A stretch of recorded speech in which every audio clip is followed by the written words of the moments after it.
Thank you very much. Bless you. Well, a pleasant good morning to all of you. Доброго ранку усім вам. It's really an honor for me and my colleague Michael Ramsden to be here. Це велика честь для мене і для моєї колеги Майкла Рамсдена бути тут з вами. And towards the end, when we take your questions, he will join me on the platform. І наприкінці, коли в нас буде час для питань і відповідей, він приєднається до мене тут на сцені.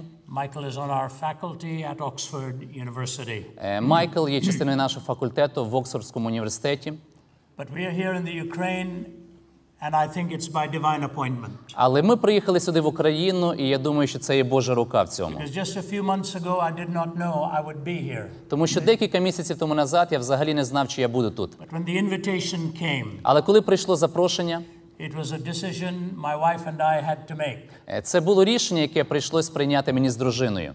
Just in the last 12 months, За останні 12 місяців I have put my feet on the ground of 70 cities around the world. Я був в 70 різних містах по цілому світу. And 15 countries. В 15 різних країнах. So we travel a lot. І тому я дуже багато подорожую. For over 200 days this year.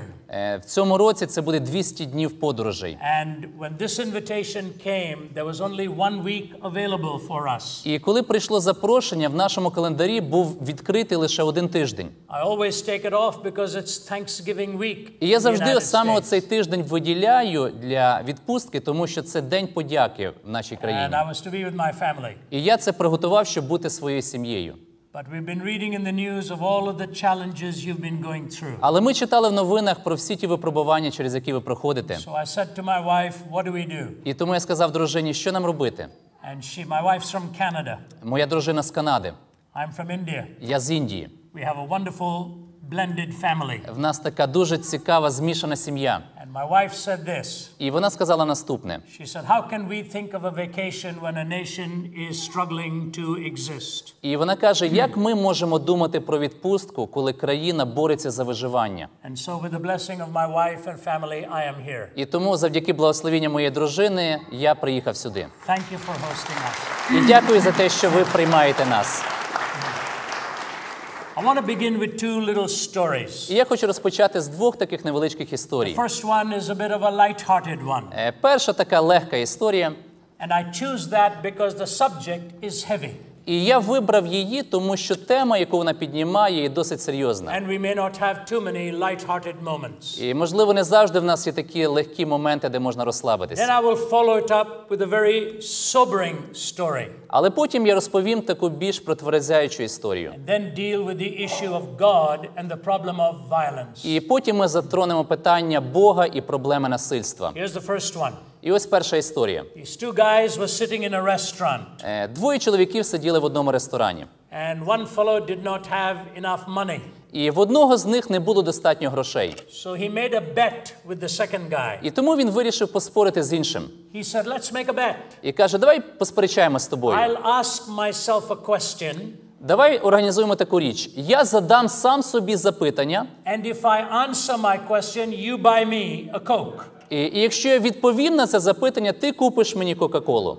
Fellow said, that's a strange bet. Ти кажеш, щось дивне ти мені запропонував. You ask yourself a question, and if you answer it, I buy you a Coke. Тобто ти задаєш собі питання, і якщо я відповім, то я даю тобі, купляю тобі Кока-Колу? He said, oh, that's not the end. Ти каже, ні, це ще не кінець. He said, then you ask yourself a question. Він каже, тоді ти будеш наступний, і ти задаєш сам собі запитання. And if you answer it, I'll buy you a Coke. І якщо ти відповіш на це запитання, то я куплю тобі Кока-Колу. We will keep going. І ми так будемо продовжувати. Till one of us asks ourselves a question we cannot answer. Аж поки одна людина не задасть таке запитання, де ми не зможемо знайти відповіді.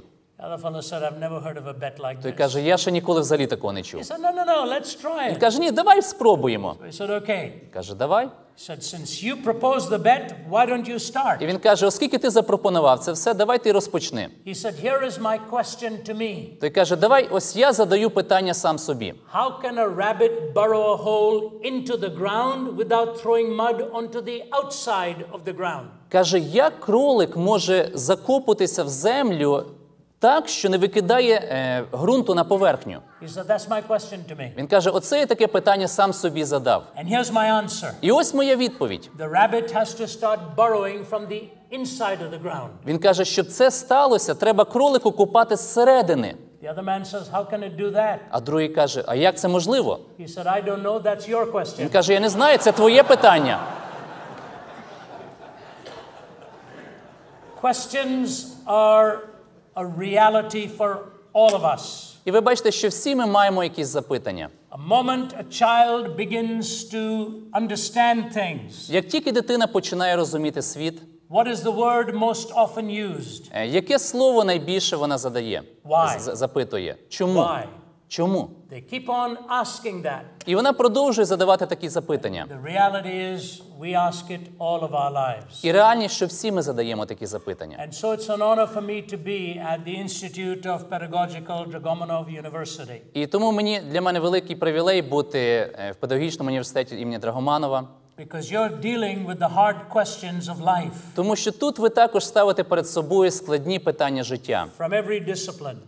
В різних дисциплінах. And I'm honored that we theologians and philosophers are brought into it also. І для мене честь, що також і філософів, і теологів запрошують до цієї дискусії. Let me move to a sobering story. І тепер я перейду до іншої історії. It's a true story. Це правдива історія. In the year 2000, В 2000 році, when the former Soviet Union was emptying out its prisons, коли Радянський Союз випускав людей з в'язниць, there was a Hungarian prisoner. Був один ув'язнений угорець, His name was Andres Tamas. якого звали Андреас Томас. He had been imprisoned from when he was 20, І він був в в'язниці з віку 20 років. and he was now 75. І на той час йому вже було 75 років. They thought he was mad, Вони вважали, що він ненормальний, that he was talking nonsense, що він говорить якусь глупість. and they were going to do away with him.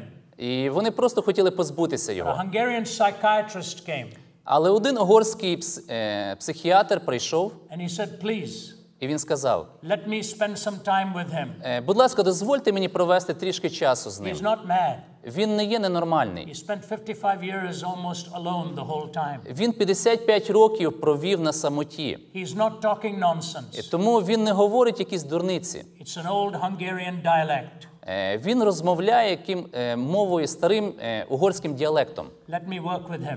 І давайте я поспілкуюсь з ним. After several days, Після декількох днів they made him quite well, йому стало краще. and they were taking him out of the prison. І його вивели з в'язниці. He was in a wheelchair, Він був на інвалідному візку. and he made his first request. І він зробив таке перше прохання. If you have not read the story, you will never know what he asked for. Якщо ви ніколи не читали цієї історії, ви ніколи б не здогадалися, що він попросив. Do you know what he asked for? І знаєте, що він попросив? He asked for a mirror. Він попросив дзеркало. He had not seen his face in 55 years. Тому що 55 років він не бачив свого обличчя. The last time he saw his face, he was 20. Останній раз, коли він бачив своє обличчя, йому було 20 років. Now at age 75, he was a wizened old man. І тепер у віці 75 років він вже був старим чоловіком. They gave him a mirror, Йому дали дзеркало. and he looked at it Він подивився в нього. for maximum about 1 or 2 seconds. Максимум десь 1-2 секунди. Then he turned the mirror down, І тоді він поклав його. and he put his face in his hands, І він закрив руками обличчя, and he cried uncontrollably. і він просто почав неконтрольовано плакати. I told this story in Washington, D.C. to a gathering of political leaders and all І that. я розповів цю історію в Вашингтоні, Ді.Сі, на зустрічі політичних лідерів. There was a Hungarian man in the audience. І там був один чоловік з Угорщини. He came up to me. Він підійшов до мене, He said, I know Andres Tamas. і він каже, я знаю Андреаса Томаса. I know what you have said is І true. я знаю те, що ти розповів, це правда. He said they destroyed him. І він каже, вони просто знищили його. He had no idea of what he even looked like. Він навіть не міг уявити, як він виглядав. And so here's my thought to you. І ось моя думка до вас. When we talk of violence, Коли ми говоримо про when насильство, we talk of evil, коли ми говоримо про зло, when we talk of all these terrible things, коли ми говоримо про жахливі речі, які what is відбуваються, the starting point? з чого почати?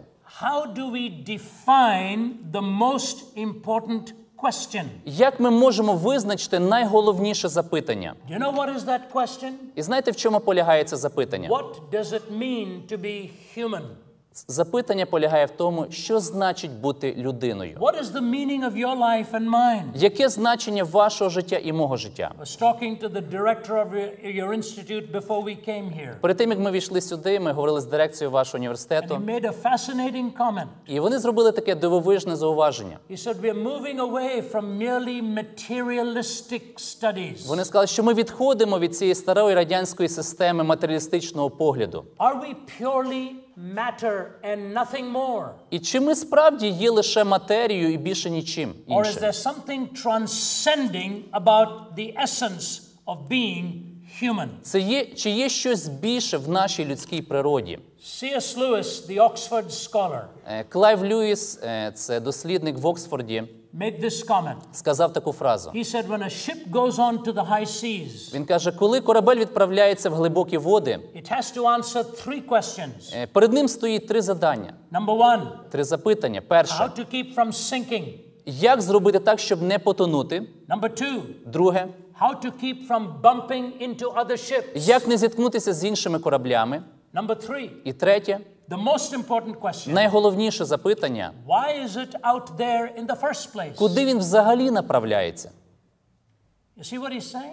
І бачите, що він хотів сказати? To keep from sinking is personal ethics. Щоб не потонути, це питання особистої етики. To keep from bumping into other ships is social ethics. Не стикатися з іншими – це питання соціальної етики. But why is it out there in the first place? Але куди ми направляємось, That is essential ethics, це вже фундаментальна етика, from which everything else emerges. з якої все інше випливає.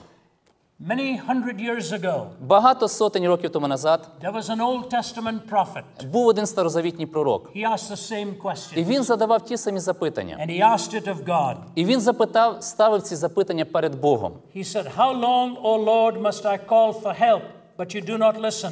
Він питав Бога і казав, доки, Господи, я буду тебе кликати, а ти не чуєш. Or cry out to you violence, but you do not save? До тебе я кличу насильство, та ти не спасаєш. Why do you make me look at injustice? Для чого ти мені несправедливість показуєш? Why do you tolerate wrong? Чому ти дивишся на муки? Destruction and violence are before me. Переді мною грабіж і насильство. There is strife and conflict abounds. Відбувається суперечка і носиться сварка. Therefore the law is paralyzed. І тому закон припиняється. And justice never prevails. І не виходить до чину завжди право. The wicked hem in the righteous, Але несправедливий вигублює праведного. so that justice is perverted. Тому правосуддя виходить перекривленим. You know, these men of God asked the same questions. І бачите, ці Божі мужі такі самі запитання задавали. They didn't hide from these questions. Вони не ховались від цих питань.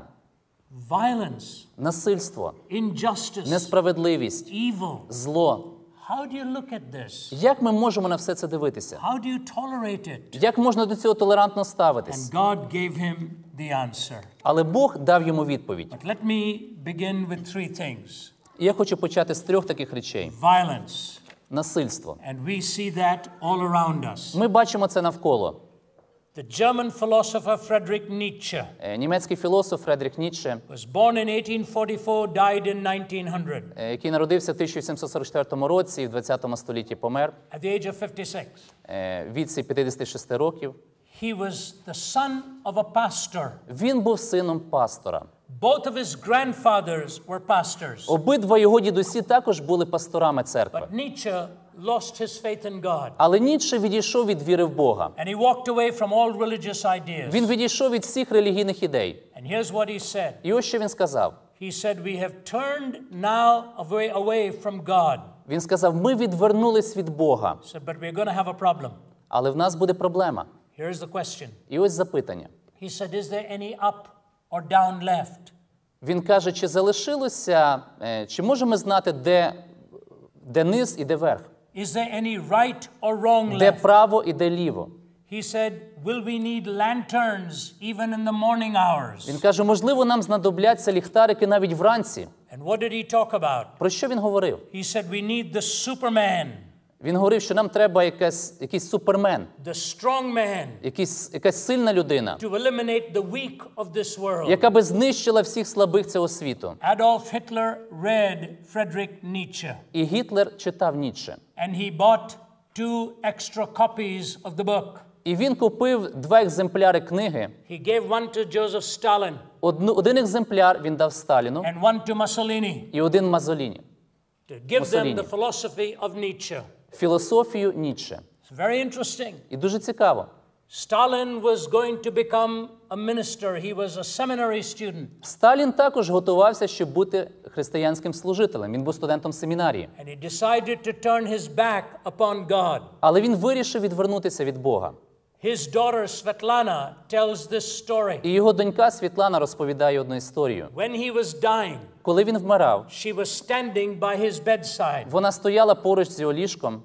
Paul Johnson, the historian, gives you the documentation of this story. І Пол Джонсон, він задокументував всю цю історію. Malcolm Muggeridge, the English journalist, personally told me this from talking to Svetlana Stalin. І Малком Мегрідж, журналіст, він особисто мені розповів цю історію, тому що він спілкувався з Here's Світланою. what she said. І ось що він сказав. Joseph Stalin was not a very big man. Він каже, Йосиф Сталін, він не був високого зросту. Stalin was his nickname. Сталін – це було його псевдонім, A man of steel. тобто стальна людина. He was lying in bed. Він лежав в ліжку. He was hallucinating. В нього були галюцинації. He said the wolves were coming to get him. Він казав, що вовки приходять, щоб його схопити. And he was waving his fists. І він махав до них кулаками. And Svetlana says this. І Світлана каже наступне. He did one last physical act. Він зробив останню фізичну дію. He sat up in bed. Він сів в ліжко. And he clenched his fist to the heavens one more time. І він останній раз протягнув кулак до неба. And put his head back on the pillow. І тоді опустив руку. And he was gone. І на цьому помер.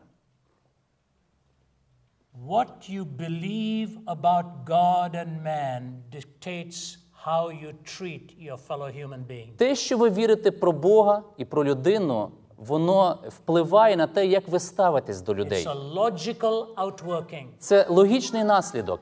And I look at Habakkuk here raising the question. І я дивлюсь на ті питання, які піднімає пророк Авакум, Talks about violence. де говорить про насильство. What happened in the 20th century? І що ми бачимо в 20 See, столітті? here's what Nietzsche said. Ось що сказав Ніцше. He said, God has died in the 19th Він century. каже, Бог помер в 19 столітті. Philosophically died. Філософськи помер. He said, 2 things will happen in the 20th century. І він сказав, 2 речі стануться в 20 столітті. Number 1, a madness will break out. Перше, почнеться щось неймовірне. A universal madness. Просто безумство And he said, почнеться. number 2, І друге, the 20th century will become the bloodiest century in history. 20 століття стане саме кровопролитним століттям в історії людства. He was right. І він був правий. In the 20th century, we killed more people than the previous 19 centuries put together. В 20 столітті було вбито більше людей, ніж за всі попередні 19 віків. And Nietzsche spent the last 14 years of his life half insane. І Ніцше провів останніх 14 років свого життя в такому напівбезумному стані. Here are the statistics. І ось що каже статистика. In the 17th century, В 17 столітті in Europe, в Європі 3.3 million people killed in battle. 3,3 мільйона людей були вбиті в війнах. In the 18th В century, 18 столітті 5.2 million in Europe. 5,2 мільйона людей. In the 19th century, В 19 столітті 5.5 million. 5,5 мільйонів людей. In the 20th В century, 20 столітті, when they stopped counting after 1970, коли вже перестали рахувати після 1970 року, 28 million were killed in Europe alone. 28 мільйонів були вбито тільки в Європі. This does not include the purges in some of the major countries of the world. І це не включає ці чистки, які відбулися в багатьох інших країнах світу. Just think of that. І подумайте про це. The millions. Мільйони. If you add the purges in countries, 50, 60 million and so on, Якщо додати інші країни, можливо, буде 50-60 мільйонів людей. became much more than that. Набагато більше. Actually, much more than 100 million. реально набагато більше, ніж 100 мільйонів людей, when you tally the 20th century. коли ви врахуєте все 20 століття. So this historian wasn't even counting the political purges. І ми бачимо, що тут навіть не враховувалися політичні чистки. If you look at those numbers, they are Якщо staggering. додати ще ті числа, то це взагалі буде вражаюча цифра. It shakes you up on the inside. Це просто потрясає нас зсередини. You know the story. І ви знаєте всі ці історії. You've read the story. Ви читали ці історії. Violence. Насильства. We see it. Ми це все бачили. Then there was a second reality he asked about. Але є друга реальність, про яку він запитує. Injustice. Це несправедливість. So much of injustice. Стільки несправедливості. You go to a court of law. Ми йдемо в суд. One American philosopher of law has said this. Один американський юрист, філософ сказав You наступне. have to listen carefully. Послухайте уважно. Ours is an age where ethics has become obsolete. Він каже, ми живемо в такому віці, де етика просто зникла. It is superseded by science, Її замінила наука. deleted by psychology, Її стерла психологія. dismissed as emotive by philosophy. Філософія змістила її як мотив. It is drowned in compassion, Вона потонула в співчутті. evaporates into aesthetics, Вона випарувалась в естетиці. and retreats before relativism. І вона відступила перед релятивізмом. The usual moral distinctions І те моральне розрізнення between good and між bad добром і злом have simply drowned in an emotion сьогодні потонуло в емоціях, in which we feel more sympathy де ми більше відчуваємо симпатії for the murderer до than for the вбивці, murdered, ніж до того, кого вбили. for the adulterer Ми than for більше the відчуваємо betrayed, симпатії до перелюбника, ніж того, кого зрадили. and in which we have actually begun to believe І ми фактично почали вірити, that the real guilty party, що справді винна сторона the one who somehow caused it all, – це той, хто все спричинив, is the victim and not the perpetrator of the crime. і це є жертва, його вина, а не того, хто вчинив злочин. We're now blaming the victim. Тепер ми звикли звинувачувати жертву. I was in one country Я був в одній країні, and asked to come on a television program і мене запросили на одне телевізійну програму, because a politician had made an incredible statement. тому що політики сказали таку неймовірну фразу. A woman had been raped brutally that week. Одну жінку зґвалтували дуже жорстоко. And here's what the politician said. І ось що сказав один політик. It all has to do with the way she dresses. Він каже, це все вина в тому, як вона одягалася. And the women in the country were outraged. І жінки в цій країні просто були в шоці. They say, so you're now blaming the victim Вони сказали, тобто ви звинувачуєте жертву for what this man did? за те, що зробив цей чоловік? This is where ethics is moving.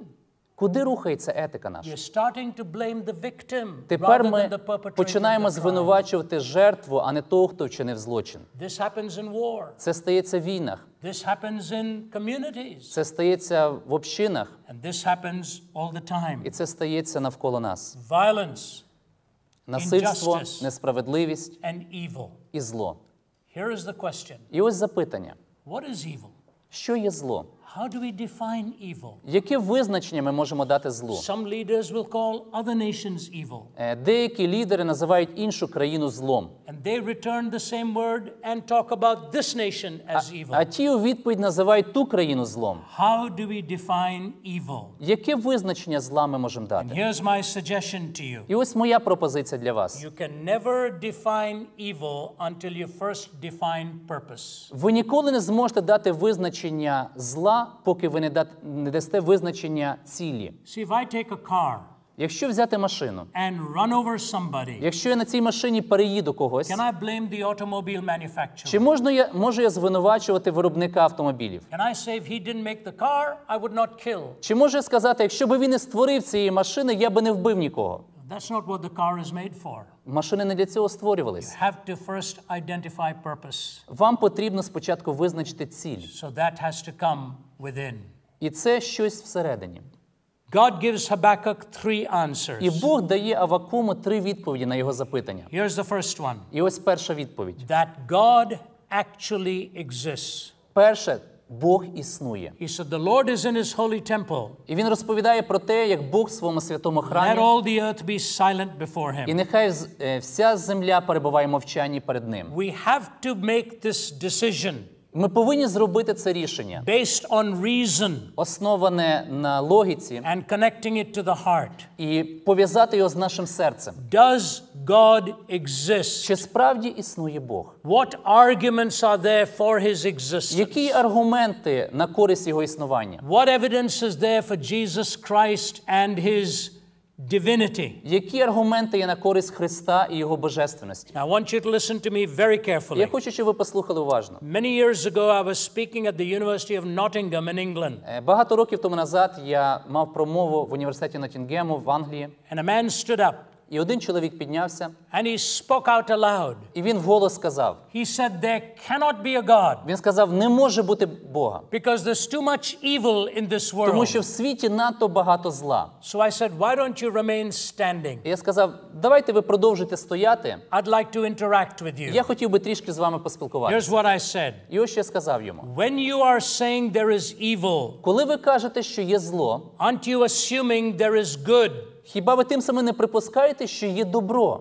He said, yes. Він каже, так. I said, when you assume there is good, Я кажу, якщо ви припускаєте, що є добро, aren't you assuming there is a moral law by which to differentiate between good and evil? хіба тим самим ви не припускаєте, що існує певний моральний закон, за допомогою якого ми розрізняємо добро і зло? He struggled with this for a moment. Йому трішки було важко відповісти And I відразу. told him what Bertrand Russell said, the philosopher. І я йому сказав то, що сказав колись Бертран Рассел. When Bertrand Russell was debating a theistic philosopher, Коли Бертран Рассел мав діалог з теїстичними філософами, Russell was an atheist, Рассел був атеїстом, and he's debating the theist. і він мав діалог з теїстами. And the theist says to him, І теїст сказав йому, Mr. Russell, містер Рассел, how do you differentiate between good and bad? як ви розрізняєте між добром і злом? Russell said, the same way I differentiate between blue and green. І Рассел каже, точно так само, як я розрізняю між зеленим і синім. The other philosopher said, wait a minute. Інший філософ сказав, зачекайте. You differentiate between blue and green by seeing, don't you? Ви розрізняєте синє і зелене, дивлячись на нього, правда? Russell said, yes. Він каже, так. He said, how do you differentiate between good and bad? Він каже, але як ви розрізняєте добро і зло? Do you know what Bertrand Russell said? І знаєте, що Рассел сказав? He said, on the basis of my feelings, Він what каже, else? на основі своїх відчуттів. А що ще інше? Fascinating answer. Дуже дивна відповідь. If I were talking to Bertrand Russell, I would have to ask him this question. Якщо би я розмовляв з Расселом, я би задав йому наступне запитання. In some cultures, they love their neighbors. В деяких країнах люблять свого ближнього, In other cultures, they eat their в neighbors. інших країнах їдять свого ближнього. Do you have any personal preference? Ви віддаєте перевагу якій стороні? I remember doing a lectureship at Oxford some years ago. Я пам'ятаю, мав одну лекцію в Оксфорді декілька And років a тому young назад. man walked forward, І один молодий чоловік вийшов and наперед. others were following him За ним були інші люди. because he was their bulldog. Він був їхнім лідером, таким бульдогом. And he looked at me. І він подивився на мене. He said, I disagree with you. There are no І absolutes. він каже, я з вами не згоден, абсолютів не існує. Everything is relative. Все є відносне. Now just think of that statement. І подумайте про цю фразу. If I say to you, all truth is relative, Якщо я вам кажу, що всяка істина є відносна, it either includes that statement or excludes that то statement. це має включати цю фразу або виключати її. If it includes that statement, that means that statement is also relative. Якщо It's це, not an absolute. якщо це включає цю фразу, то значить і сама фраза вона є відносна, вона не є абсолютна. If it excludes that statement, Але якщо вона не включається в це твердження, then it is giving you an absolute while telling you there's no such thing as тоді людина absolutes. говорить вам про певний абсолют і стверджує, що абсолютів не існує. So relativism is І self-destructive. тому релятивізм сам себе руйнує. What do I mean by an absolute? Що я маю на увазі під абсолютом? If you're driving on your car Якщо ви їдете в машині and you come to a red light, і ви зупиняєтесь на червоному so світлі, you decide to stop. ви вирішили зупинитись, At least in Romania, I think you stop at a red light. принаймні, I'm sorry, not Romania, here in Ukraine. принаймні в Україні зупиняється на червоне світло люди. Because I was going to say something else. Я мало не сказав Румунія. In India, В Індії, when we look at a red light, коли люди дивляться на червоне світло, we think it's Christmas time. вони вважають, що це Різдво. We don't stop at a red Там ніхто light. не зупиняється на червоне світло. But here, In the Ukraine, you stop at a Але red light. принаймні в Україні люди зупиняються на червоне In світло. America, they stop at a red light. Так само в Америці. Because in some countries, they drive on the right. В деяких країнах їздять з правої сторони, In other countries, they drive on the left. в інших з лівої сторони. In India, we drive in the shade. А в Індії їздять в тіні. Wherever we are happy, we drive. Де хочуть, там їздять. So you come to a red light. Тому ви під'їжджаєте до червоного And you світла, stop. ви зупиняєтесь And then you're singing a song. і співаєте якусь пісню And собі. you look at the car next to you. І ви дивитеся на машину поруч з вами, And you see that car moving. і ви бачите, машина починає And you рухатися. look at the light. Ви дивитеся на The світло, light is red. а світло червоне. And then all of a sudden, you're wondering, І раптом перед вами вибір. is that car moving or am I moving? Це машина поруч рухається, чи я рухаюсь? What is your first reaction? Яка ваша перша реакція? Go for the brake. Ви відразу хочете нажати на гальмо. You press it harder. Ви тримаєте гальмо And you look out. і дивитеся далі, And something is still moving. і щось далі рухається. What do? Що ви тоді робите? You look for a tree Ви дивитеся на or дерево a building. чи будівлю, Something that is not supposed to move. на щось нерухоме. And you measure yourself by that. І ви вже оцінюєте себе згідно цього нерухомого What об'єкту. would happen if the tree and the building started moving А що also? би сталося, якщо будівлі і дерева також рухалися? It's like the man in Leicestershire, England, Це як людина в Англії, who used to work at a factory. яка працювала на And заводі, he stopped outside a clockmaker's store. і вона прийшла до майстерні, де ремонтували годинники. Every morning. Кожного ранку. And he was adjust his watch with the clock on the outside. Він підходив туди і настроював свій годинник згідно годинника, який там був. One day the clockmaker stopped him. І одного разу цей майстер зупинив його He said, I have a question. і каже, в мене запитання. I see you every day. Я бачу, що кожен день You adjust your watch with my clock. ви підходите і звіряєте свій годинник з моїм годинником. Why do you do that? Чому ви це робите? He said, I'm embarrassed to tell you Він this. каже, ви знаєте, мені соромно признатись. He said, I'm the timekeeper at the factory next door. Він каже, я слідкую за часом на заводі, який поруч I тут. have to ring the bell at 4 o'clock every Мені afternoon. треба кожного дня в 4-й годині дзвонити в дзвінок. But my watch doesn't work very well. Але мій годинник не дуже добре працює. So I adjust it with your clock every Тому morning. кожного ранку я настрою згідно вашого годинника. The clockmaker started laughing. І майстер почав сміятися. He said, you're not going to believe this. Він каже, ви знаєте, ви не повірите. My clock doesn't work very well either. Мій годинник також добре не працює. I adjusted with the bell from the factory. Тому I що hear я at 4 завжди o'clock every звіряю afternoon. його з дзвінком, який звучить кожен день в 4-й годині на заводі. That's what relativism does. Оце те, що робить релятивізм. Two wrong clocks. Два неправильні годинники, Getting wronger and wronger and wronger all the які все time. більше і більше стають неправильними. So this guy comes up in Oxford. І ось цей чоловік підійшов там в He said, I Оксфорді. don't agree with your absolutes. І він каже, я не згоден з вашими абсолютами. I said, I have a question for you. Я кажу, гаразд, в мене є запитання до вас. If I took a 1-year-old child Якщо я візьму однорічну дитину, and put the child on this platform, поставлю її тут на сцені, and I took a butcher knife, і я візьму ножа, and I cut the baby up і я поріжу її for my pleasure, заради свого задоволення, do you think I would have done something wrong? ви будете вважати, що я вчинив зло? He stopped, Він зупинився, sort of with his toe on the carpet, started to do так some дивився design. вниз, думав, розглядав, напевно, узор на Here's what коврі, he said to me. і потім каже, I would not like what you did, мені, звичайно, не сподобалось би те, що ви but I зробили, cannot honestly say to you, you would have done something wrong. але, якщо чесно, я не можу сказати, що це зло. From one of the finest universities in the world, І це представник одного з найкращих університетів світу. a young man who did not believe in absolutes. Людина, яка не має жодних абсолютів. See, God is the absolute. І бачите, Бог є тим абсолютом. And so you go back to the student in Nottingham. І повертаючись до того студента в Ноттінгемі, I said, when you say there's evil, do you assume there's good? я продовжив свій аргумент і кажу, якщо ви кажете, що є зло, значить agreed. існує і добро. Він згодився. I said, if you say there's good, you have to assume a moral law to differentiate between good and evil. Далі, якщо ви кажете, що є добро, значить мусить бути моральний закон, який розрізняє між добром і злом. He agreed. В кінці кінців він згодився. I said, but if you posit a moral law, you must posit a moral lawgiver, but that's whom you're trying to disprove and not І prove. тоді я кажу, якщо ви признаєте моральний закон, закон, значить є той, хто дав цей моральний закон, але ви заперечуєте його I said, існування. if there's no moral lawgiver, Якщо немає того, хто дав моральний закон, there's no moral law. то його взагалі немає. If there's no moral law, Якщо нема морального закону, there is no good. немає добра. If there is no Якщо good, нема добра, there is no evil. немає і зла. I said, what is your І я question? кажу, і в чому було ваше запитання?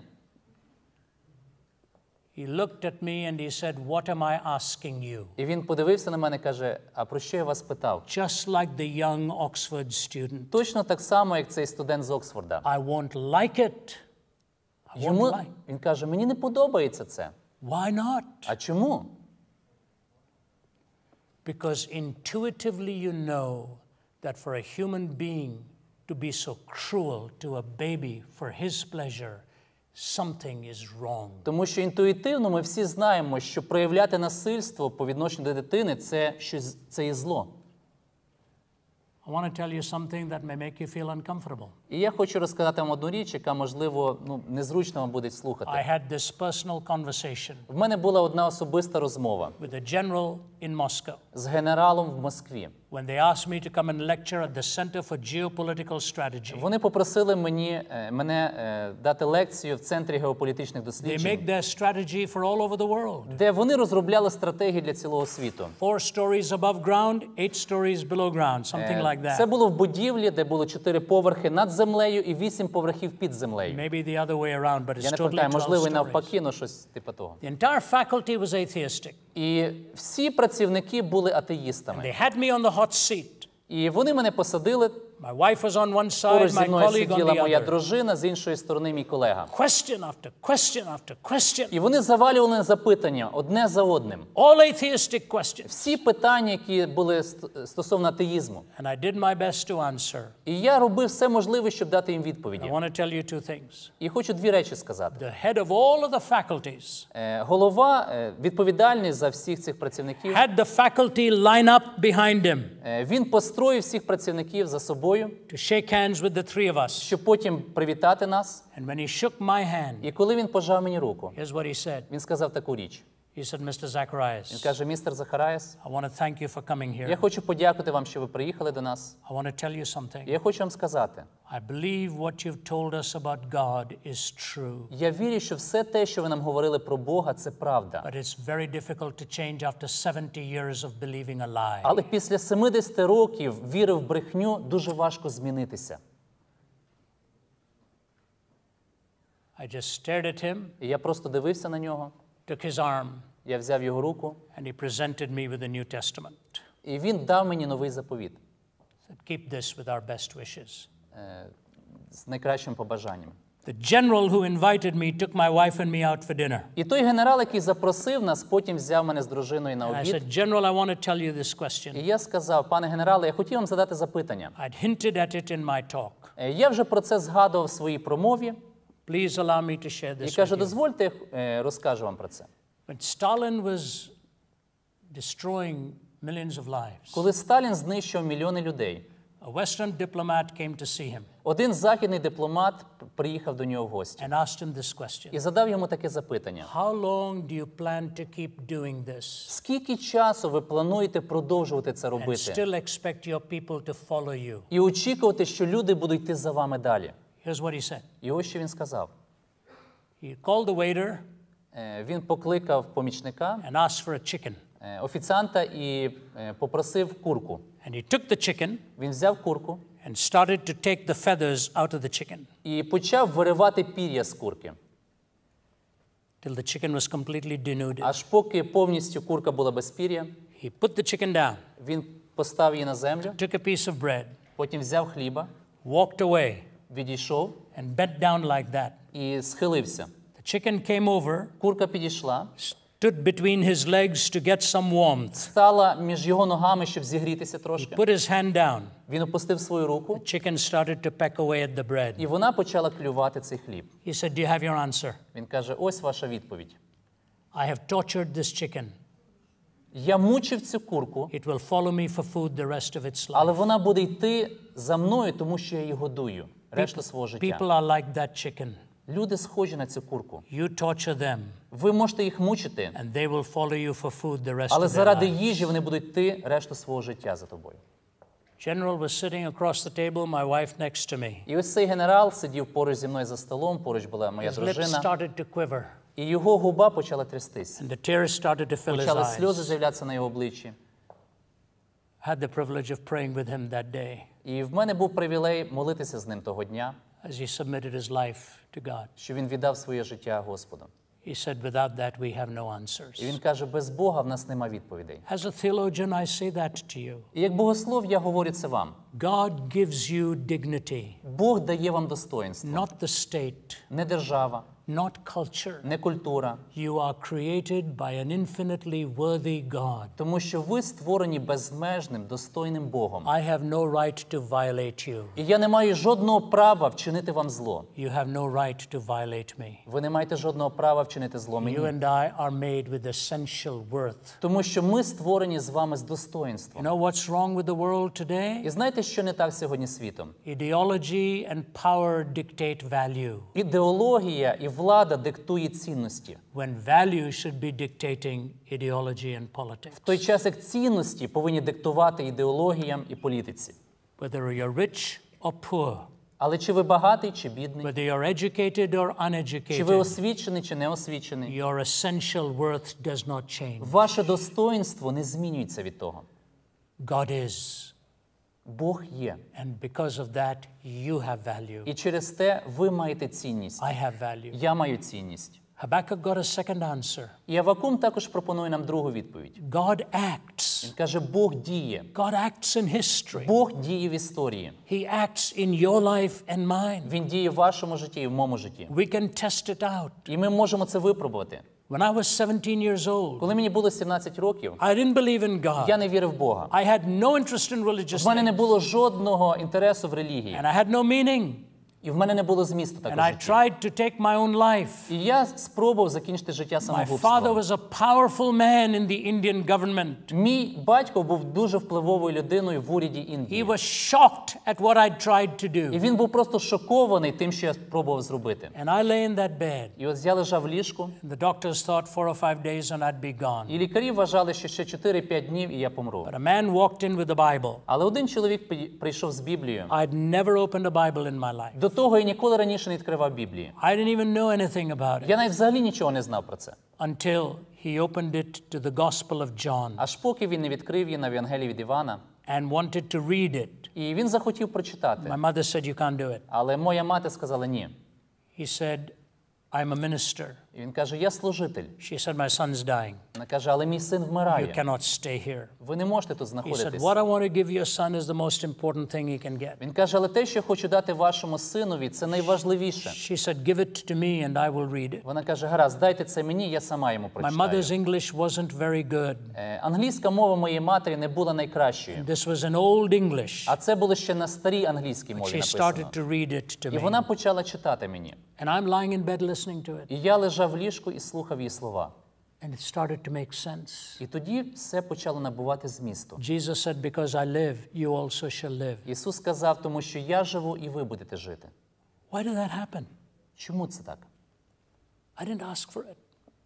Я не просив цього. Why did he come into my room? Чому він прийшов, ця людина зайшла в мою I кімнату? didn't ask for a Bible. Я не просив Біблії ні в кого. See, God works at an appointed time. Але знаєте, Бог працює в правильний час. That's what he said to Habakkuk. І це те, що він сказав Авакуму. Let me tell you a fascinating story Я хочу розповісти вам одну дивовижну from the історію. Reader's Digest. Це з рідерського дайджесту. Then I will close with my last І point. потім закінчу останнім пунктом. There was a man by the name of Marcel Sternberger. Був один чоловік, якого звали Марсель Стенбергер. Lives in New York. Він живе в Нью-Йорку. And he went to visit a sick friend. І одного разу він відвідав свого хворого друга. So he got onto the Brooklyn subway train І він сів на поїзд метро в Брукліні at 1 in the afternoon. в першій годині дня. He'd never been on that train before Він ніколи не їздив на метро до того, because every morning he used to go to work. тому що кожного ранку він ходив на Gets роботу. into the train. І ось він сідає в It поїзд. was packed. Він був переповнений. But just as he got in, one man stood up and started to go out. І як тільки він зайшов туди, одна людина встала і почала виходити. So Marcel made a beeline and sat down there. І Марсель швидко сів на те місце. But the man next to him was reading a newspaper like this. І людина, яка сиділа поруч, читала газету. And Marcel is leaning back. І Марсель так збоку And he подивився. looks at the newspaper. І він дивиться на цю газету. He says, "Are you Polish?" І він каже, ви поляк? He said, "No, but I understand it." Той каже, ні, я не поляк, але я розумію польську мову. He said, "Why are you reading the paper in Polish Він here?" каже, а чому ви читаєте газету на польській He мові? said, "I'm actually looking for my wife." Він каже, я шукаю свою дружину. He said, "What do you mean you're looking for your wife?" Він каже, що ви маєте на увазі, шукаю дружину? He said, "You know, I'm from Hungary, Він каже, я сам з Угорщини, in Debrecen. Debrecen in Hungary. з The Брекена. city of Debrecen, yeah. Дебрекена.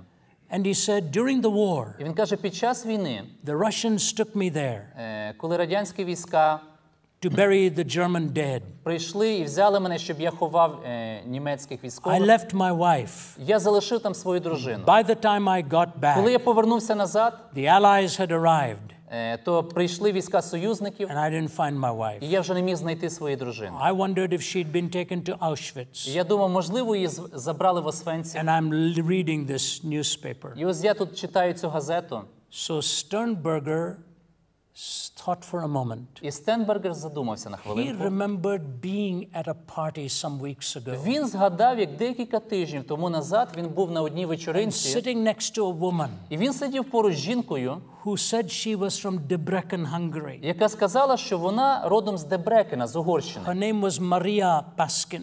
І її звали Марія Паскін. And she said her husband had been taken away to Russia. І вона розказала, що її чоловіка десь забрали в Росію, And she had been taken to Auschwitz. а її забрали в Освенцим. And she said, I was rescued and brought here to the United States. І вона каже, мене врятували, я приїхала в Сполучені Штати But I have Америки, never seen my husband але again. так до того часу не бачила свого So чоловіка. Marcel remembered that І story. він згадав цю історію. And he looked at this man. І він подивився на того чоловіка. And he said, what is your wife's name? Він каже, а як звали вашу дружину? He said, my wife's name is Maria Paskin.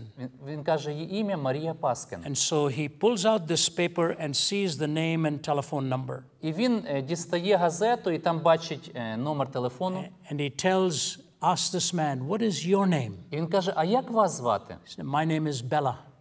Bella Paskin. Він каже, мене звати Бела Паскін. He says, get off with me. Він каже, виходьте зі мною. I'm going to make a telephone call. Мені зараз треба So подзвонити. he puts him outside Вони вийшли. and he goes into the telephone booth. Він йде до телефону, He dials the number. набирає номер He says, who am I speaking to?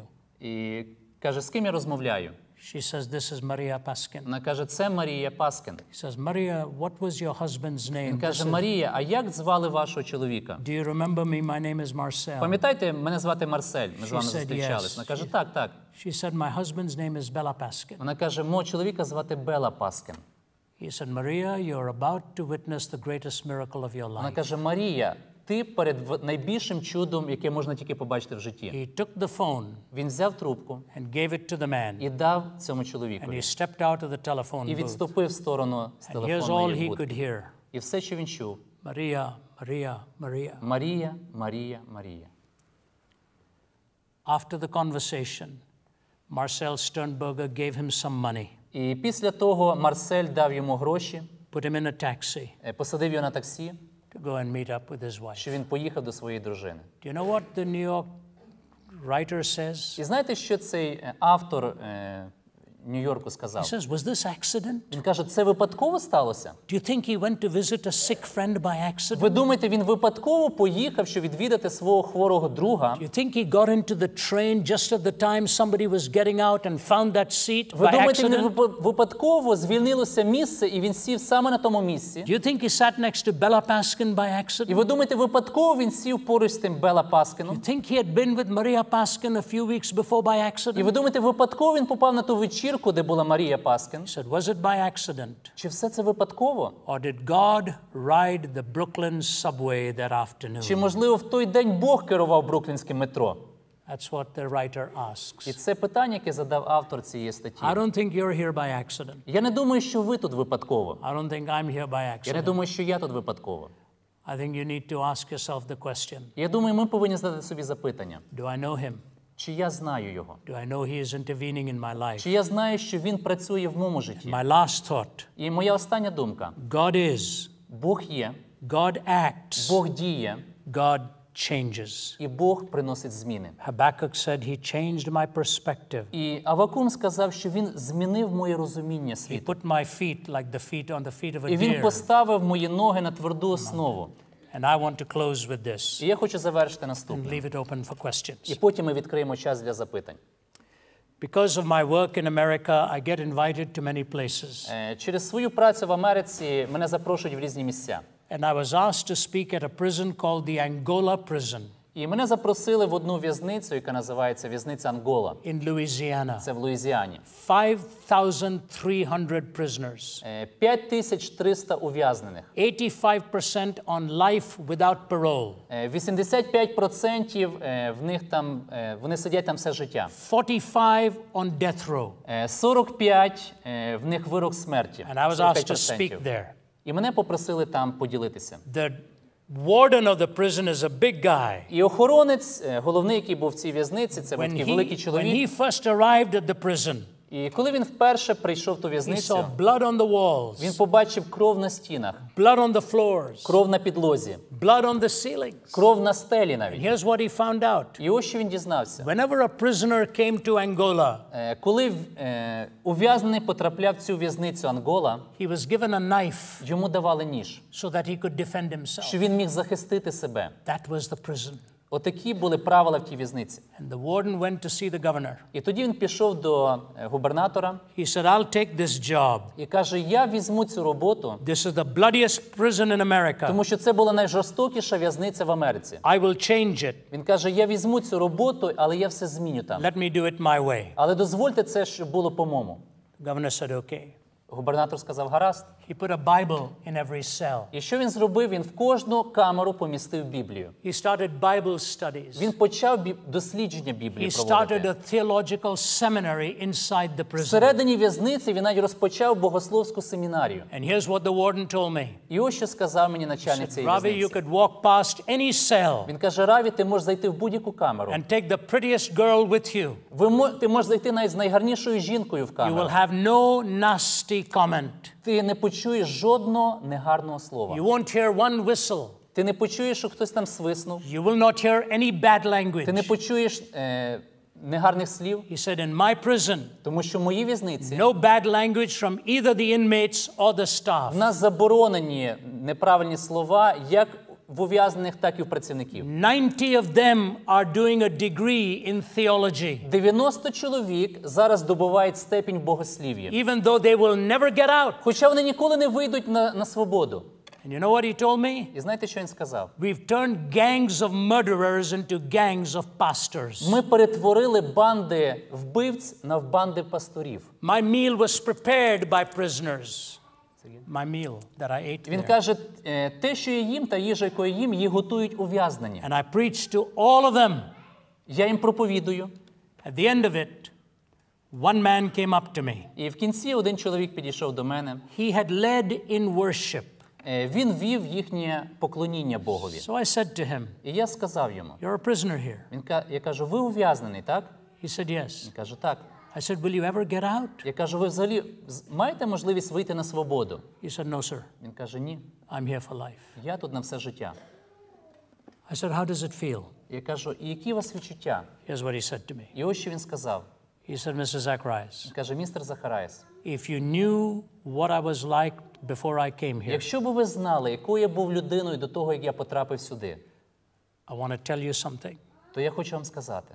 For the first time in my life, I am really free, even though I'm in a prison. Вперше в житті я по-справжньому вільний, хоча зараз я в в'язниці. Because I found God in my life. Тому що я знайшов Бога в своєму He житті. said, pray for my family. І він каже, моліться за мою сім'ю. They're outside this prison. Тому що вони за межами в'язниці. They think they are free, Вони думають, що вони на свободі, but inside they're in chains. але всередині вони в рабстві. Said, I will spend the rest of my life here Я проведу решту свого життя тут, because I'm a free man on the inside. тому що я вільна людина всередині. I've now found Jesus Christ. Тому що я прийшов до Христа. And he hugged me. І він обняв мене. And I bid him goodbye. І ми попрощались. Violence насильство, injustice, несправедливість, evil. зло. God, will you say anything? Боже, що ти скажеш на все це? And God answers, І Бог відповідає the reality of God.